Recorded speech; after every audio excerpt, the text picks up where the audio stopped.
Hi there, I'm Brent, Director of the Tucson Parks and Recreation Department, and although I'm a landscape architect, I'm going to challenge you today to have a dabble in America's #1 hobby, and that's gardening. So if your thumb isn't green right now, hopefully by the end of this little exercise, you'll have a greener thumb. So here we go. So for our fun gardening project today, we're actually going to use an old abandoned fountain that's in the courtyard at our Parks and Recreation admin office here in beautiful Reed Park. So what we're going to do is try to imagine a transformation of this using plants and some other creative elements to somewhat simulate a fountain, but actually make it something even more beautiful. So this is the fountain. And again, it's been abandoned for quite a few years. So what we're going to do is look at the 3 terraces and think creatively about how we're going to transform them. So here we go.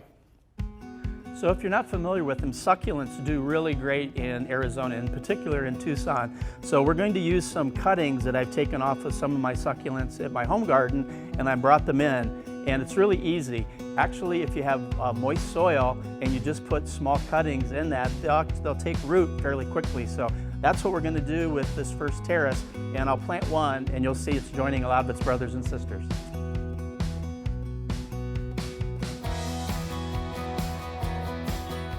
So we're doing a ring of different colors and varieties of succulents around this middle terrace. And again, because the basin at the top is really shallow, that's where we're going to use a creative element right at the end.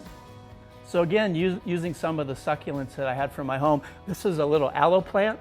Actually, if you had a bad sunburn, you can peel this back and it has a natural ointment that makes it feel better. But we're going to use aloe as one of the elements with some other variegated succulent vines, and we're going to just kind of fill the whole lower basin up.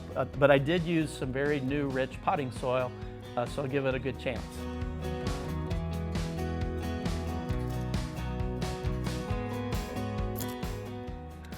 All right, now for the fun creative element. Again, remembering that this is a fountain, I found at a local craft store a lot of these different color, they kind of look like flat marbles, but they're little glass elements.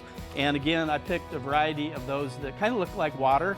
So what I'm going to do is actually put a bunch of them here in the top, because this is where the fountain water would come out.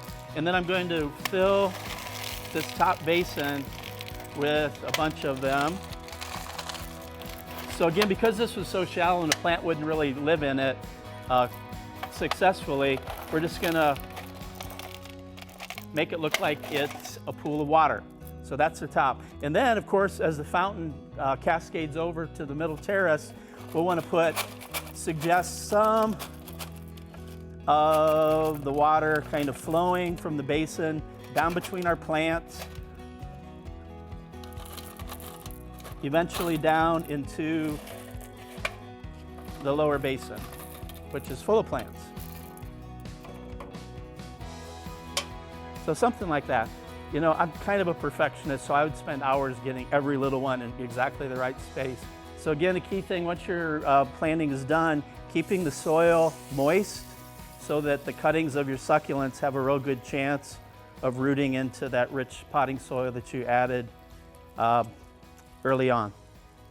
But that kind of gives you an idea how we want to approach transforming an old fountain into something really creative with using succulents that you can easily sprout and grow yourself with some creative elements from your local craft store. So again, get that thumb greener and have fun gardening.